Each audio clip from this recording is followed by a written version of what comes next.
Isa sa pinakamagandang motor ng Honda sa Pilipinas ay ang Honda IDV. Maraming nag-ipon at sabik na nag-abang sa pagdating ng modelong ito dahil dala nito ang mga katangiang hinahanap ng karamihan sa isang motorsiklo. Bukod sa napakagandang estilo na kahit piliting gayahin ng iba ay hindi matutularan. Taglay din nito ang mga makabagong teknolohiya, malakas na performance at pagiging praktikal sa araw-araw na biyahe. Ngunit paano kung ngayong taon ay muling naglabas na naman si Honda ng mga bagong modelo ng motorsiklo sa Pilipinas? Isa itong kapana-panabik na balita para sa mga motorista at enthusiast na kung saan ay kasama sa mga bagong inilabas ay ang modelong tumutugon, hindi lang sa pang-araw-araw na pangangailangan kundi pati na rin sa style at performance na inaasahan mula sa Honda. Ang top 5 new Honda motorcycle sa Pilipinas na hindi lang praktikal, matipid at mura ay may mga advanced na features pa nakasama. Yan ang isa-isahin natin kasama ng mga presyo nito. Pero bago yan syempre, kung bago ka pa lamang po dito sa akin channel, baka naman kapatid kung pwede pakihit ang subscribe button, pati na ang notification bell para naman ma-update lagi sa mga video na gagawin ko pa. Number 4 ang Honda Navy 2025. Matagal-tagal na rin sa merkado ang Honda Navy, isang motorsiklo na kilala hindi lang sa Pilipinas kundi maging sa iba't ibang panig ng mundo. Kapatid ito ng Honda Grom at MSX125 na inilabas na sa mga bansang Europa at Amerika. Nakilala sa kanilang mini bike revolution sa bawat taon, itong Navy ay patuloy na ina-update para makasabay sa modernong panahon at ngayong 2025. Itong Honda Navy ay muli na namang nagpakitang gilas na kung saan mas pinaastig ang disenyo nito, at mas pinahusay ang performance at mga features, kaya mas marami ng dahilan ngayon para piliin mo ang motor na ito. Maliit pero may matapang na dating, bagay sa mga kabataan at young at heart. Available ito ngayon sa bansa, sa iba't ibang kulay, gaya ng Ranger Green, Pearl Night Star Block, Banana Yellow, at Red. Nako-customize din ang front body panel nitong motor na may built-in utility compartment sa ilalim ng tangke. Subok na ang motorsiklong ito sa maraming panahon, kaya maging ang performance nito ay hindi nagpapahuli.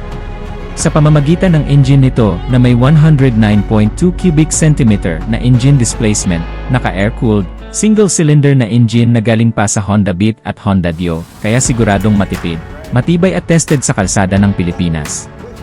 Ang maximum power output na nagagawa nito ay umaabot sa 7.89 horsepower sa kada 7,500 RPM, at maximum torque na 8.94 Nm sa kada 5,500 RPM. May transmission type itong Honda Navy na automatic CVT, walang clutch at swak sa baguhan. Habang ang fuel consumption rate ay umaabot sa 60 to 65 km per liter, at depende sa pagmamaneho, magaan daw at madaling imaniobra itong motorsiklo na tumitimbang ng 104 kg lang. Madaling i-handle kahit sa mga first-time riders. May seating height ito na 765 mm, swak para sa average height ng mga Pinoy. May wheelbase size na 1,286 mm, kaya mas stable sa daan, at mas maliksi sa masisikip na eskinita. Simple pero practical na built itong Honda Navy, may front and rear brakes ito na sapat para sa city use at madaling i-maintain.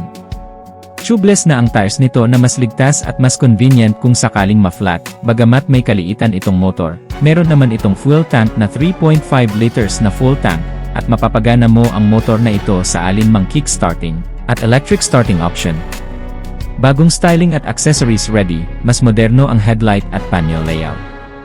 Naka-analog na lang ang instrument cluster pero minimal digital touch na rin.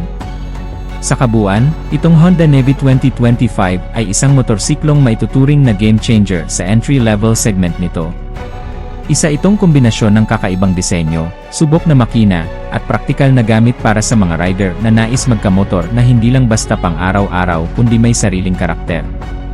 Ito ay perpekto para sa estudyante, baguhan, delivery riders, o kahit sinumang nagnanais ng affordable, matipid, at unique na motor na swak sa masisikip na kalsada, at sobrang busy na buhay sa lungsod. Ang suggested retail price nito sa Pilipinas ngayon ay mula sa 55,100 pesos hanggang sa 63 to 65,000 pesos, depende sa branch at dealer na pagbibilhan.